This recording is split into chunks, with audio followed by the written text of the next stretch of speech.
No me bombardeen por privado diciendo escribimos 15 páginas y media, escribimos 14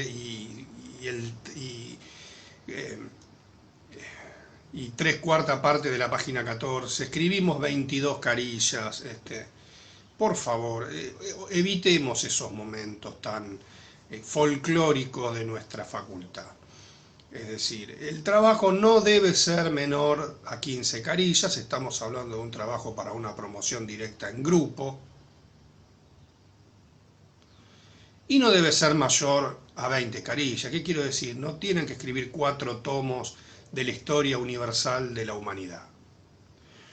La modalidad recomendada es estilo ensayo, que quiere decir que ustedes expresen con sus palabras y que si hacen citas, que éstas sean breves y que impliquen un trabajo. ¿Por qué digo esto? Porque no falta el trabajo que abre comillas al comienzo y cierra comillas al final y son 8 citas gigantescas y eso no es un trabajo, ahí no hay elaboración. El trabajo tiene que mostrar elaboración y articulación de los puntos que mencioné en una publicación que puse sobre el trabajo, que si la buscan en la página está. Otra cosa que voy a hacer es una pequeña limpieza de la página, es decir, cuando alguien hace una pregunta, yo una vez que está respondida la saco. ¿Por qué pasa esto? No es porque genere algún tipo de discriminación a la gente que hace una pregunta, sino que una vez que la pregunta está respondida, cuando alguien visita la página, se encuentra con un montón de publicaciones que desordenan la búsqueda a lo mejor de la información que necesitan. Entonces, bien, una vez que algo está respondido y no hay más preguntas, le doy un pequeño tiempito y lo borro. Lo mismo con las salutaciones que en algunos casos se presentan. Bien, la clase anterior iniciamos con la música del Rey León. Esto tenía un sentido, yo no lo expliqué en el momento, pero tenía que ver con el nacimiento de Su Majestad el Bebé. Es decir, Su Majestad el Niño ha sido una figura que ha obnubilado y encandilado a la ciencia, sobre todo la segunda mitad del siglo XX, y el siglo XXI surge como el siglo del niño, de la niñez.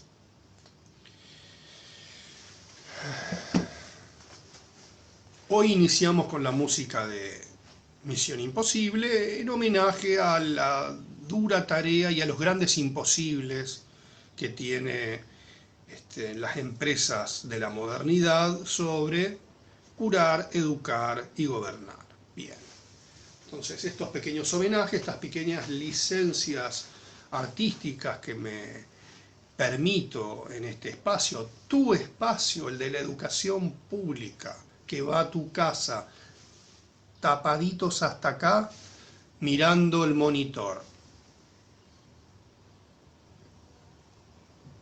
Mate la Virginia, tu mate trabaja como nunca en esta asignatura.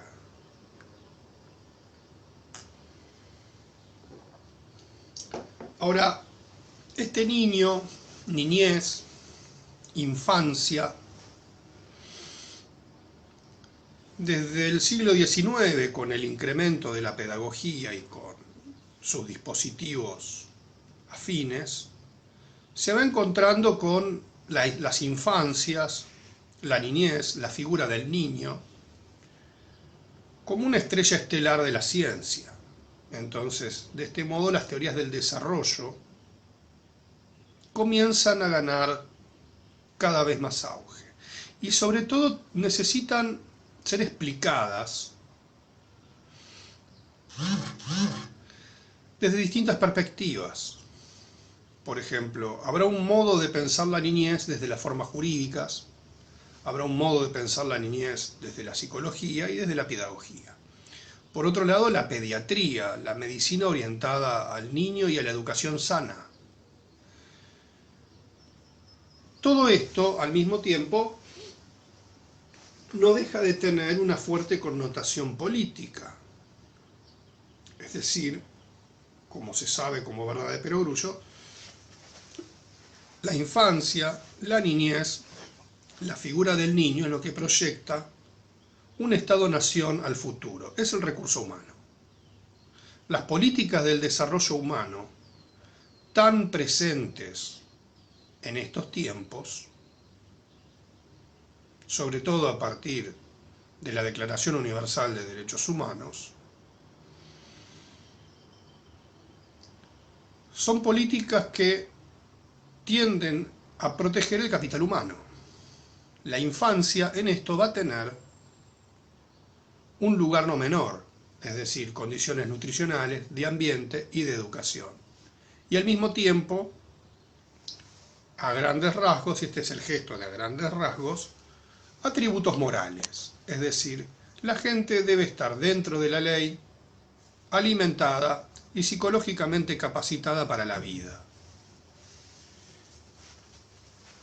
Este mensaje llega a la psicología y la pregunta es ¿cómo pasa esto? ¿Cómo podemos lograr un prototipo humano que se adecúe a las exigencias de su época? Que no defeccione, que no genere problemas, porque los problemas salen plata.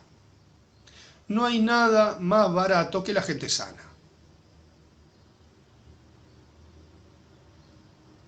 ¿Se entiende?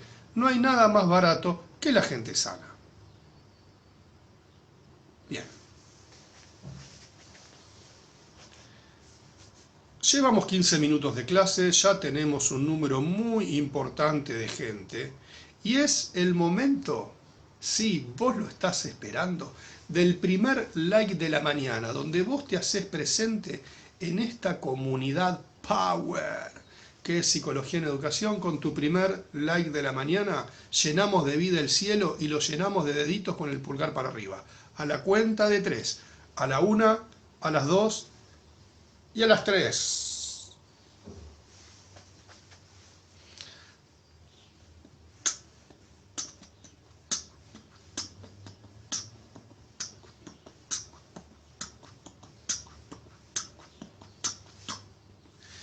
Bien.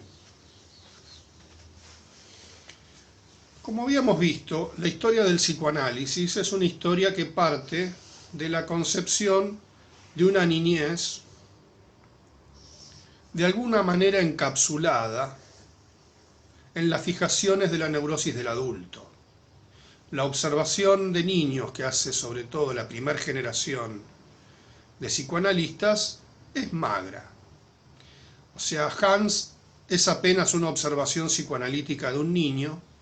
La clínica con niños, como habíamos visto, tienen sus principios a Hugh Helmut. Hugh Helmut, que alguien tuvo la generosidad de buscar en Wikipedia una foto y corroboró la imagen aterradora de esa mujer.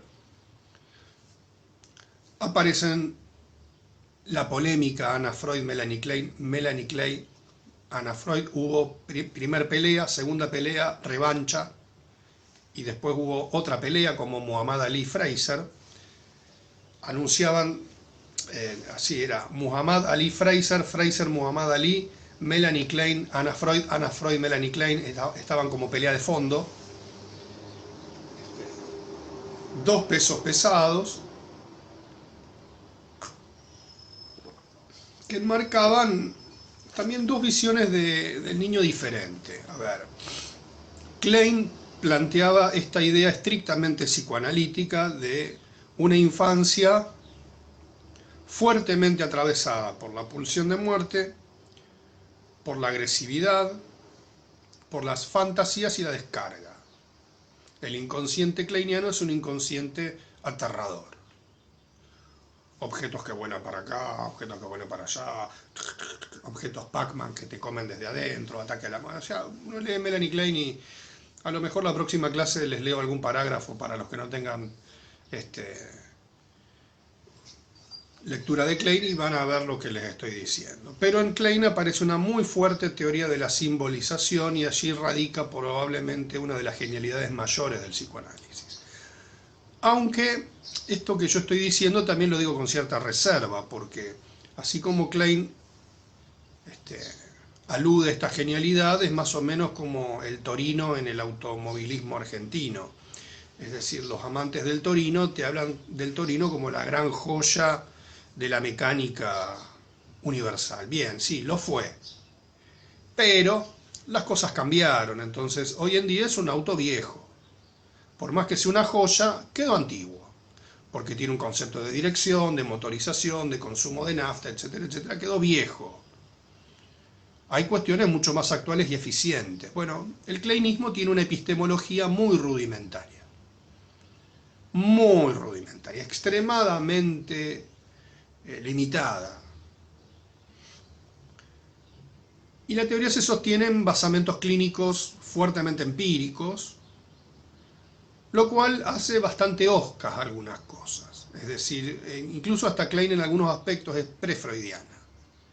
Pero bueno, con la tía Melanie, que no te permite que hables mal de ella o que la critiques, era muy brava la tía Melanie. Entonces hay un niño, digamos, más parecido, esto, disculpen, tendría que haberlo dicho de manera distinta, pero hay una fuerte influencia de lo que se llamó la pedagogía negra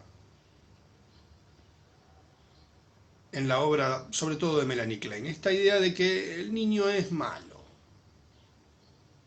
Es decir, el niño nace muy desviado y la cultura y la acción del otro humano lo endereza.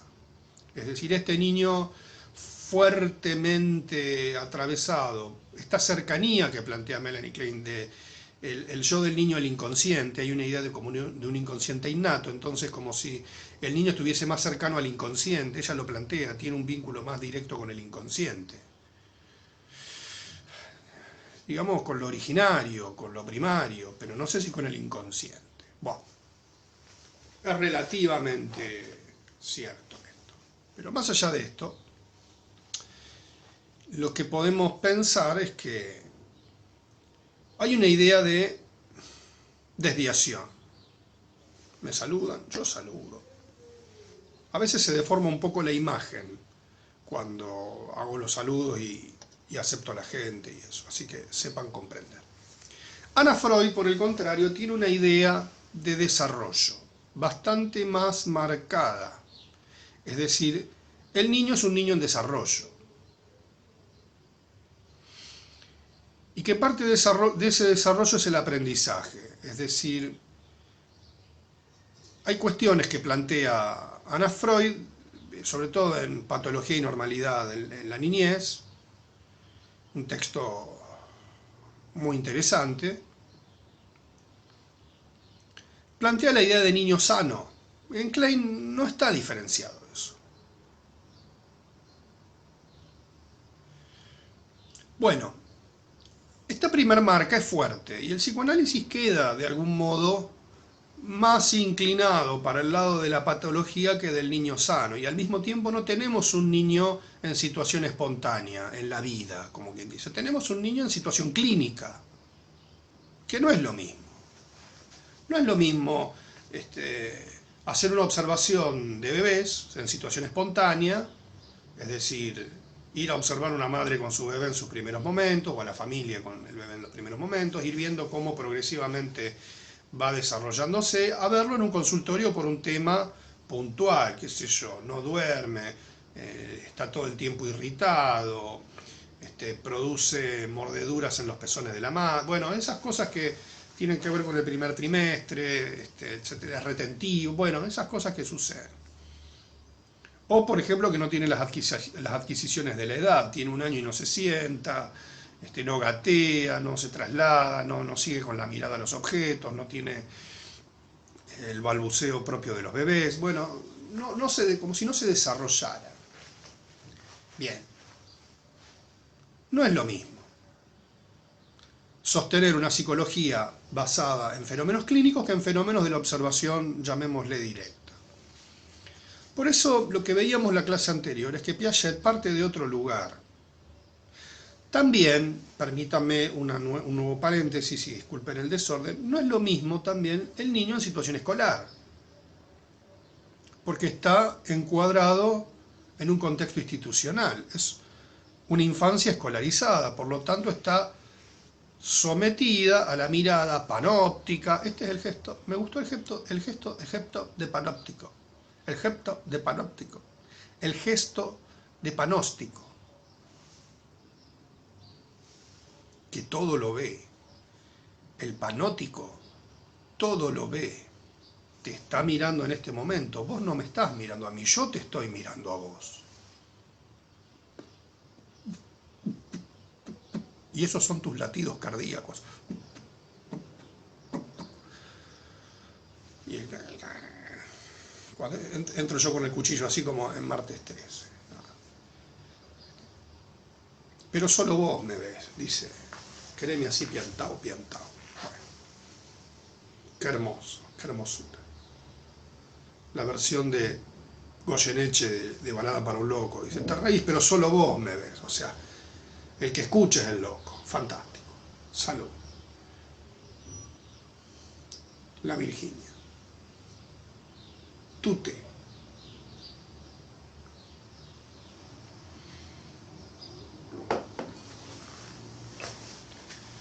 Por lo tanto, la idea que moviliza a alguien que genera una ruptura con el psicoanálisis es Piaget al plantear una teoría del desarrollo de un niño en situación espontánea, de un niño sano.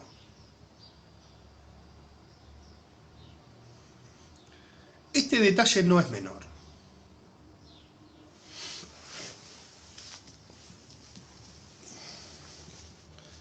Acá tengo algunos libros, este es muy conocido, el famoso 6 estudios, este no tanto, pero es de los más consistentes.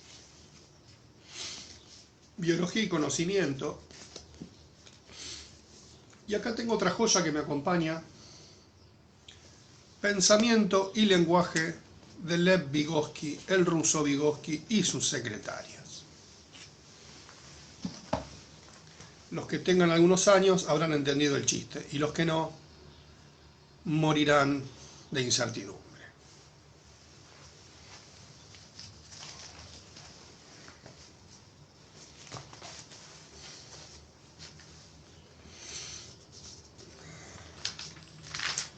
Veíamos la clase anterior que el concepto de estructura es el más importante en la obra de Piaget.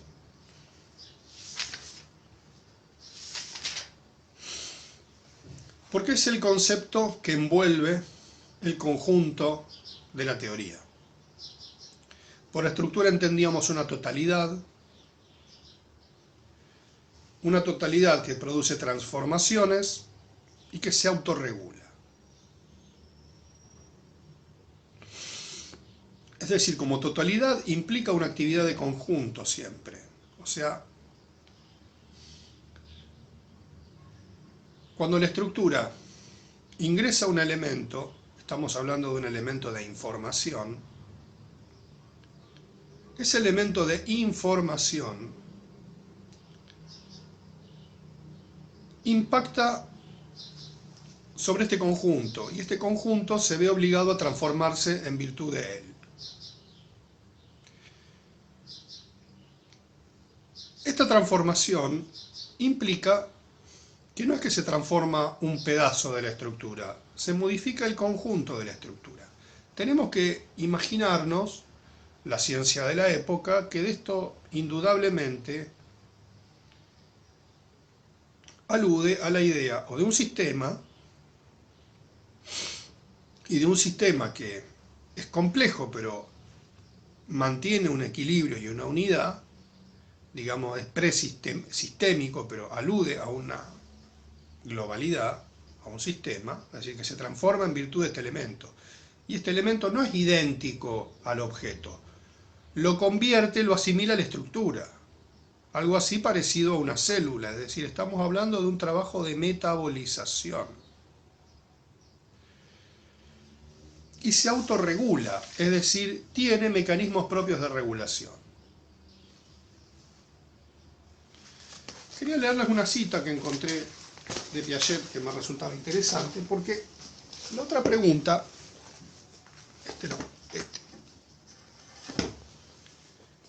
es la relación que siempre se le ha atribuido a si Piaget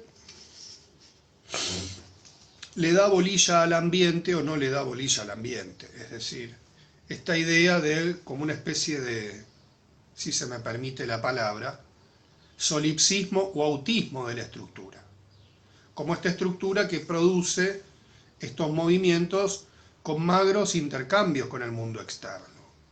Esta idea de que va a aparecer en la crítica fuerte que le hace el ruso Vygotsky y sus secretarias a Piaget, acerca de la función del medio ambiente, que para Piaget será medio ambiente, pero para Vygotsky y sus secretarias será la cultura.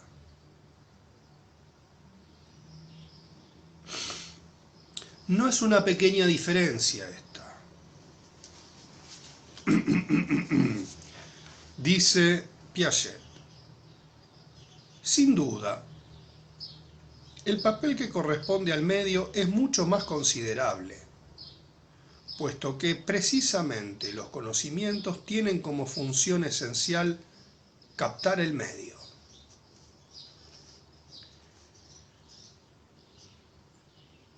Y a las acciones del medio físico se añaden las del medio social. Como por otra parte, el genoma individual es siempre el reflejo de cruzamientos múltiples y de una población más o menos amplia. Pero la cuestión esencial no es la del alcance cuantitativo de las influencias respectivas de los factores endógenos y exógenos. Ha de situarse en el plano de las analogías cualitativas, y desde este punto de vista parece ser evidente que las coordinaciones internas, a la vez necesarias y continuas, que hacen posible la integración de los alimentos cognitivos exteriores, plantean el mismo problema biológico de la colaboración entre el genoma y el medio que todas las demás formas de organización que intervienen en el transcurso del desarrollo.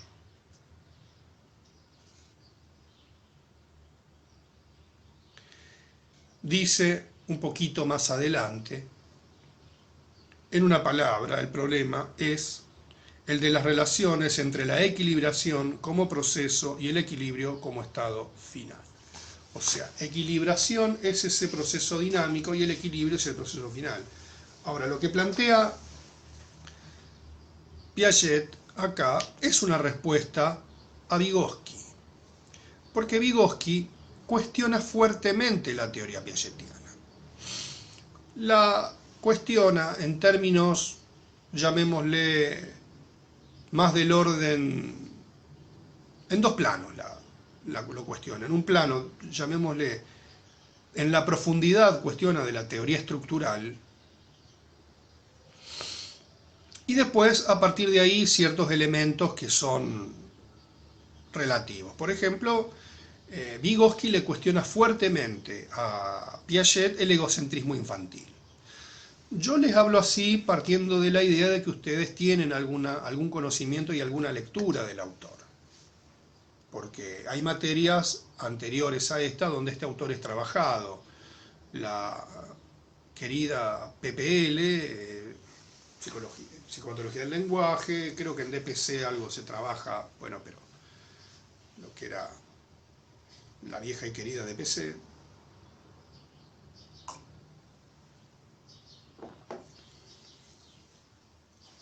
Bueno, la gente me saluda, yo saludo. Bien. Por ejemplo, cuestiona el egocentrismo infantil, cuestiona la idea, como veremos más adelante en la próxima temporada, de la creación de conceptos, y cuestiona sobre todo esta idea de la estructura, como la entiende Piaget. Porque para Vygotsky lo que anticipa no es el orden de la estructura, sino lo que siempre propiciará, se anticipa, es la cultura. Por supuesto que la teoría de Vygotsky es como un poco más estimulante en esto, es como un poco más seductora, pero no hay que dejarse, este es el gesto, no hay que dejarse ganar la mente por el canto de las sirenas, sino tratar de entender cómo funcionan las cosas. Piaget lo que está planteando es que, independientemente del caudal de estímulo, de lo que proviene de afuera, quien trabaja es la estructura, en su capacidad de asimilación. Voy a darles un ejemplo muy claro al respecto y muy simple. Cuando, por ejemplo, un nietito o nietita cumple su primer año de vida, los abuelos le hacen el gran regalo. Le regalan la PlayStation 5, la camiseta del club de fútbol y una bicicleta con 20 cambios de marcha como para hacer mountain bike a nivel profesional en los Alpes suizos. Han invertido y se han endeudado de por vida porque el sueño, el primer nieto, le hacen ese regalo, o nieta, le hacen ese gran regalo. Valor de la compra $12.000. Bien. Van con una gran emoción a llevarle todos esos elementos sofisticadísimos a la criatura y observan perplejos cómo la criatura no le da pelota a ninguno de esos regalos y se pone a jugar con las bolsas y hace ruido con los papeles. Y está contento. Entonces los padres, que viven periódicamente con la crianza, diría, bueno, observan emocionados cómo disfruta del regalo, de los papeles haciendo ruido, mientras a los abuelos se le caen las lágrimas viendo todo lo que gastaron.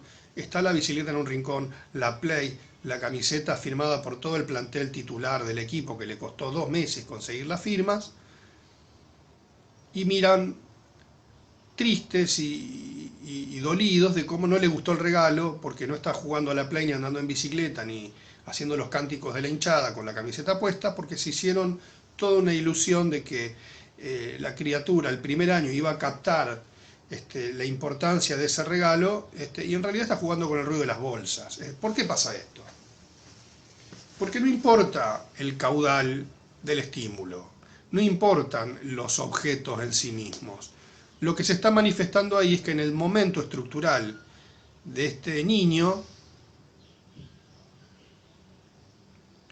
lo que le surge es jugar con las bolsas, con el ruido, porque está en un periodo sensorio-motriz.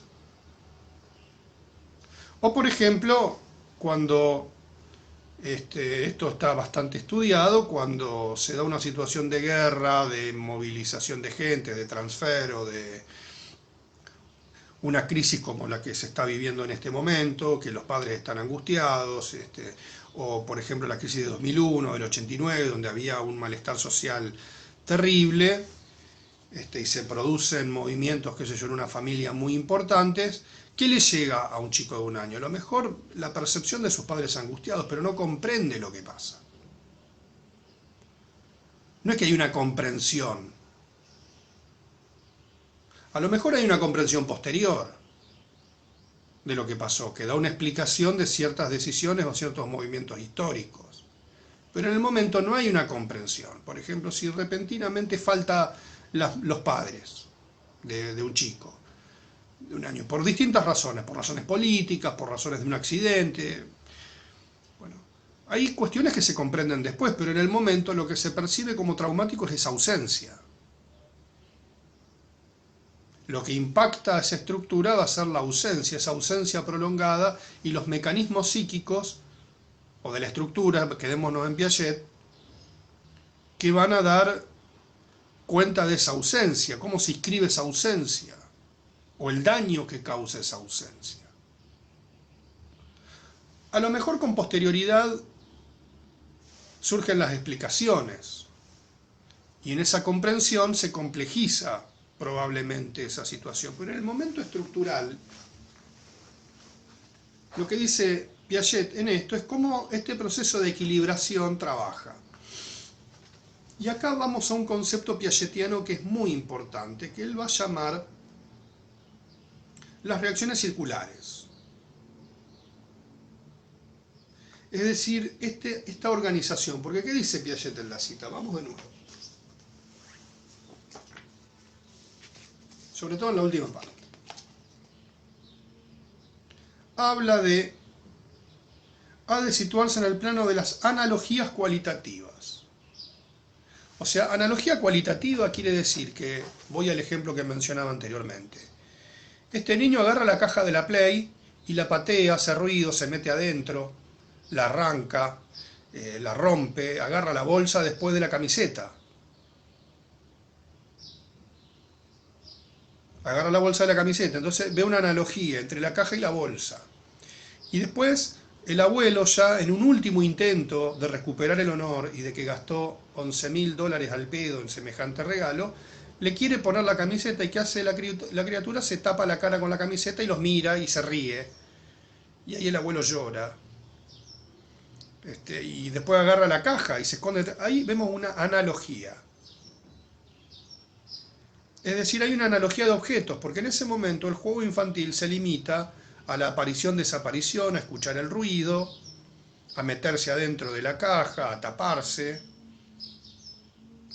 porque se encuentra en ese momento estructural. Es decir, en ese momento estructural sensorio-motriz se pone en juego la categoría espacio-temporal, presencia y ausencia, y estas categorías son fundamentales como precondición del lenguaje.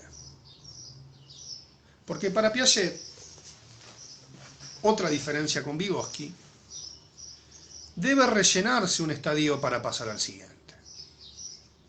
Hay una progresión de estas analogías. Entonces, esta categoría de la acción en Piaget es clave, porque esta reacción circular que les mostraba anteriormente, esta circularidad que genera analogía. La analogía se pone en juego en la circularidad. El niño no encuentra, el niño crea. Me gustó cómo salió. Lo voy a volver a decir. No sé si lo voy a poder decir nuevo porque yo estudio de memoria. Ya lo dije y se me borra al instante. El niño no encuentra, el niño crea. A ver si me sale mejor. Lo voy a decir de nuevo. Si les gusta, ponen un like. O que la gente vote. El niño no encuentra, el niño crea. ¿A quién le gustó más la primera versión de este concepto? Que ponga un like.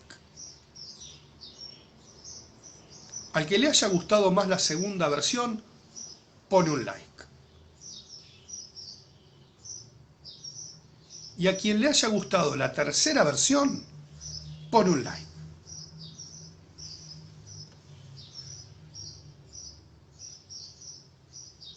O se durmieron todos porque no veo ningún like.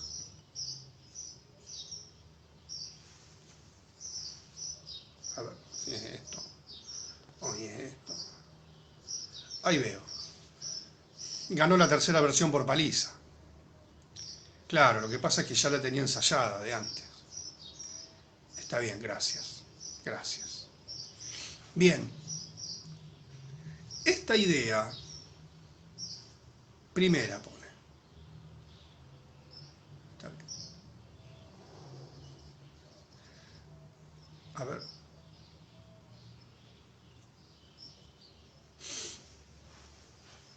Esta idea de creación se podría emparentar con la idea que tiene Winnicott, por ejemplo, de la creatividad primaria, es decir, y del despliegue de la agresividad, no en el sentido kleiniano del tánatos.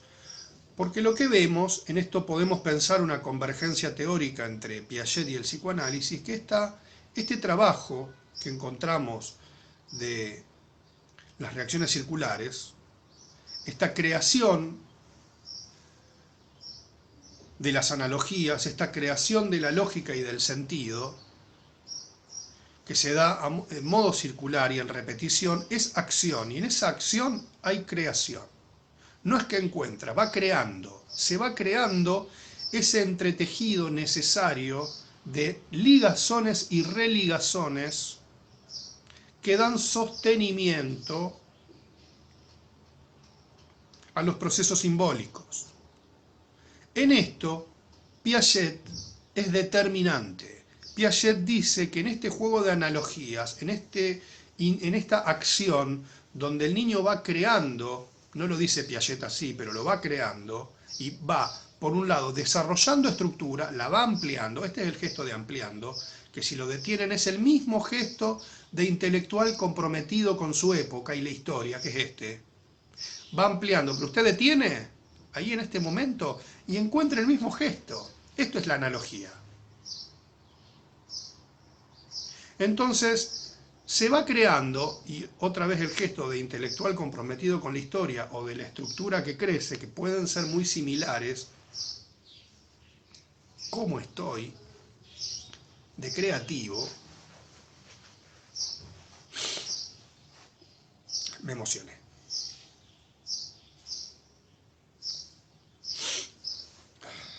Ya pasó. Bien. Se van creando las bases del proceso secundario freudiano. Si vamos a Freud, en este trabajo, el niño le va ganando lugar a la pulsión. ¿Por qué digo esto? Porque en la medida de que se van creando estas analogías, se va creando este universo simbólico, porque la analogía va creando un universo simbólico y un universo simbólico, se crean analogías en despliegue, va saliendo de la inmediatez del instinto y de la demanda pulsional. Y se transforma incluso en una fuente de placer. Esto es psicoanálisis. Yendo a Piaget, la estructura se va rellenando y va generando la precondición necesaria para los procesos sucesivos. Si esto no se da, lo siguiente no aparece, queda varado. El desarrollo se detiene. Por lo tanto, este juego de analogías es clave para el desarrollo simbólico. Cuando en la actualidad ciertos tipos de clínica, por ejemplo, con niños con patologías y perturbaciones importantes, los ponen a tratar de realizar ciertos hábitos reiterativos, esto no es piagetiano. Porque esta acción que encontramos claramente en Piaget, si lo llevamos al psicoanálisis winnicottiano, que tiene muchas similitudes en algunos casos con algunos desarrollos de Piaget, es el juego, es el jugar. El jugar tiene este trabajo, es un trabajo psíquico. La acción piagetiana es un trabajo psíquico. Si no actúa, juega, genera esta analogía, este circuito de repetición,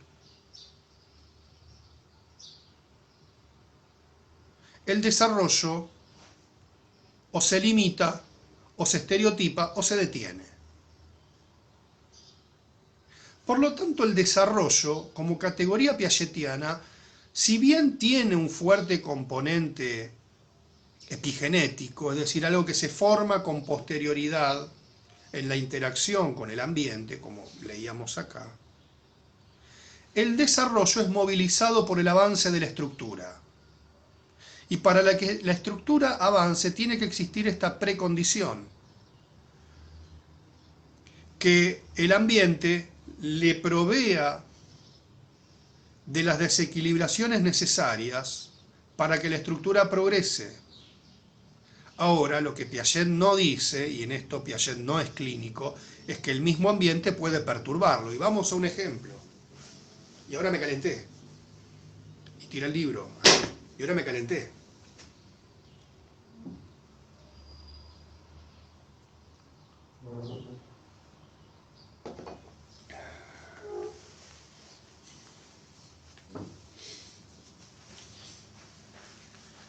Quienes hayan observado un bebé, por ejemplo, en el primer trimestre, los primeros días por lo general todo el mundo dice que el niño, el bebé es hermoso, y para los observadores externos es algo así como una plantita que toma la teta, algo así como un diputado. Chiste.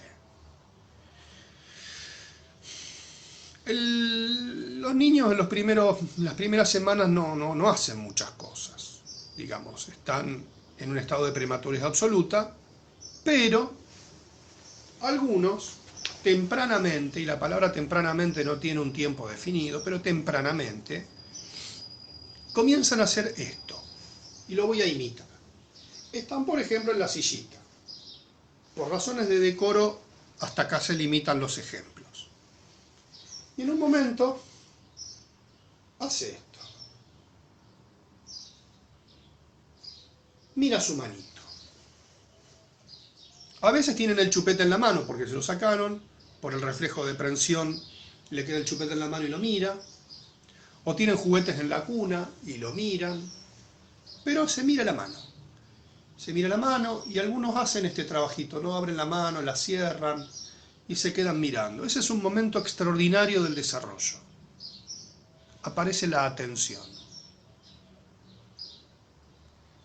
No es un detalle menor este. Aparece la atención. Es muy simple, es algo muy fácil de observar. Se mira la manito. ¿Qué hace winnicottianamente hablando una madre suficientemente buena y no una madre suficientemente hinchapelota? Y el chiste se puede extender ampliamente.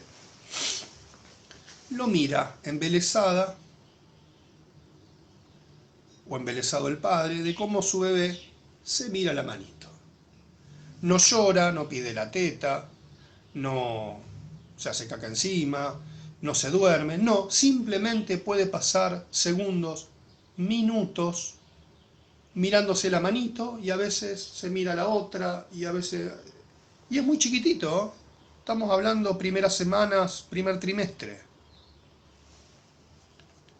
Y bueno, después, qué sé yo, llora, pues está incómodo, porque tiene gases, porque tiene cólicos estomacales que son muy dolorosos para los bebés, y un cólico le interrumpe ese proceso y se pone a llorar, se pone molesto, la mamá la hace upa, o pide la teta, bueno.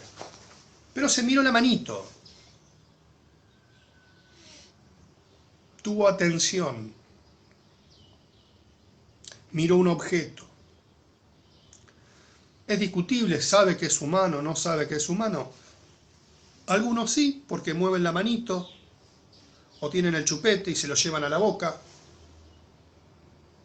¿Qué quiere decir? El objeto no es solamente alucinado, el objeto lo tengo que traer, hay un acto volitivo, voluntario, protovoluntario, pónganle el nombre que quieran, pero lo hace. La observación muestra que lo hace. No lo tira porque todavía esa es otra etapa de la vida, cuando uno aprende a tirar las cosas, y después hay otra etapa de la vida donde todo se te cae encima, pero eso es otro momento, lo voy a trabajar en terapia, no importa. Me quedé pensando con lo que dije y voy a reflexionar una vez que finalice la clase. ¿Qué hace el ambiente? No interfiere, permite que eso se despliegue. Ahora, si mientras el niño se embelesa mirando su manito porque está embelesado, hay que verle la cara. A veces están como en una especie de éxtasis mirándose la mano. Eso no es narcisismo, mirándose al espejo, sacándose selfies. Eso es otra cosa que viene después. Se mira la manito y aparece la madre y dice, qué linda manito que tiene, nanito, buena, y el pibe...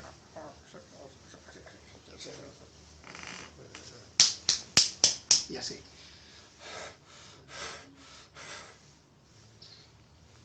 Interrumpe, destruye. Esa acción destruye.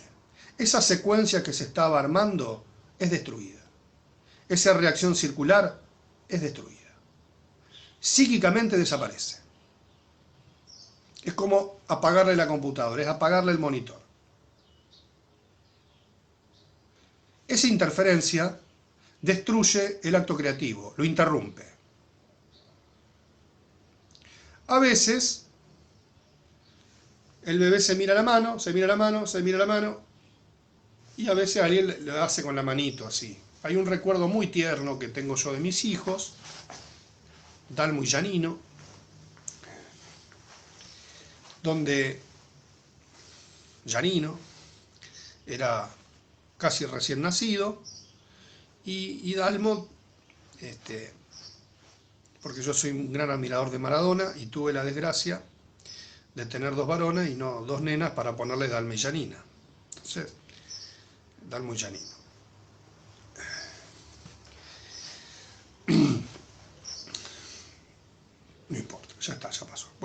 Vamos con los nombres reales. Agus, mi hijo menor, Agustín, tendría 2 semanas. Y Pablo, su hermano mayor, 3 años y un poco más. Entonces, se escucha el bebé que llora y que se calma. Y cuando voy a ver qué pasó, estaba Pablo con la manito de Agustín y se la puso en la boca para que se chupe un dedo. Y me dice, como no le encontré el chupete, le puse la manito para que él crea que es el chupete.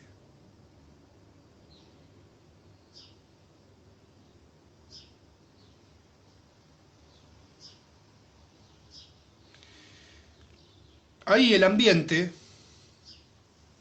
promueve esa ligazón. Lo que a mí me resulta maravilloso de esta situación es que un nene de 3 años se dio cuenta que su hermano recién nacido no percibe ni piensa el mundo como él.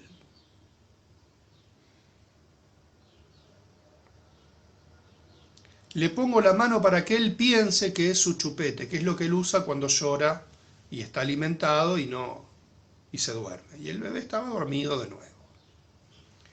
O sea, el medio, esto Piaget no lo dice porque no tiene lectura clínica, también aporta las condiciones necesarias para que ese despliegue se realice. Sin este trabajo, la estructura no se moviliza, porque no entra en proceso de equilibración. Piaget no desarrolla una teoría de qué pasa cuando no hay equilibración. Para Piaget, tarde o temprano se produce o queda así. Porque Piaget tiene como objetivo la idea de un desarrollo sano. Y acá vamos al concepto más importante que quiero transmitirle hoy a todos los argentinos. Como diría el Diego. ¿Qué diría Piaget maradonizado sobre Vygotsky? Vygotsky no existe. Ruso, no existí. Vygotsky existe. La cultura, el alma, la clave. Deja por la tortuga. Llegué a la conclusión, después de mucho reflexionar, que la canción de la tortuga Manuelita es la versión de la misma tortuga de Por qué se ha escapado. Pénsalo.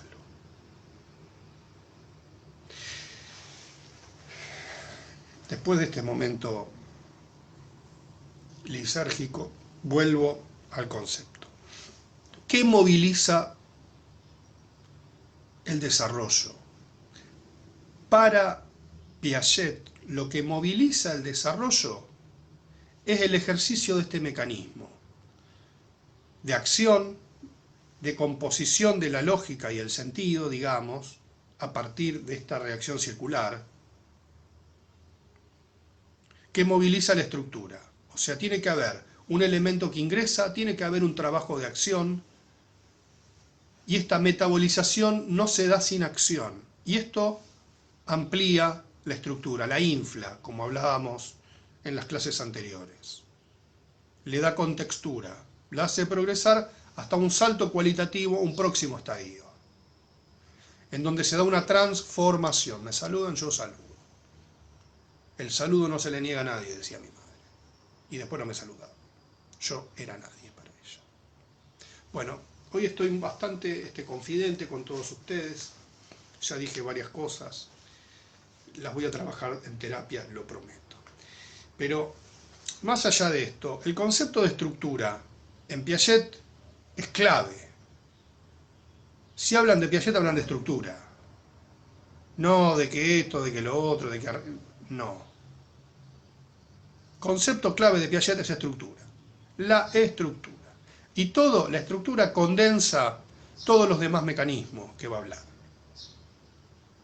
Es como si habláramos de Freud, por ejemplo, de aparato psíquico.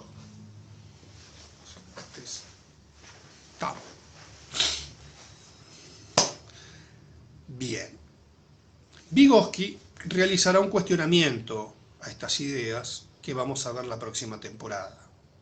Así que lo que queda pendiente es que yo entre estos días voy a publicar en la página el formato del trabajo solo para los y las inscriptas en la comisión de trabajos prácticos mío. Los que hacen el teórico por amor al arte, por amor al deporte, porque no pueden dormir, porque lo que sea, no tienen que presentar el trabajo conmigo, tienen que hacerlo en su respectiva comisión. Aclaro esto porque después vienen las preguntas. Y yo sabía que me iban a preguntar lo que todos los años me preguntan. Cuando digo que los grupos son hasta 4, nunca falta quien me dice yo estoy solo. No sé si me lo predice como una cuestión de transmitirme su malestar, de estar solo en la vida o sola en la vida. Digo, pero uno es menos que 4. El problema es hasta 4, quiere decir que no pueden ser más de 4. 1 es menos que 4. Y si no hay ninguno, no hay trabajo. Entonces, 1 puede, 2 puede, 3 puede, 4 puede, más no. Siempre aparece la pregunta. Cosa mandinga. Buah. Vamos finalizando. Vamos al último like motivador de la clase. Mis remolones y remolonas de Psicología en Educación. A la cuenta de 1, 2, 3. Nos estamos yendo con una catarata de like motivadores. A la cuenta de 3. 1, 2 y 3. Chau, chau, chau, chau, chau.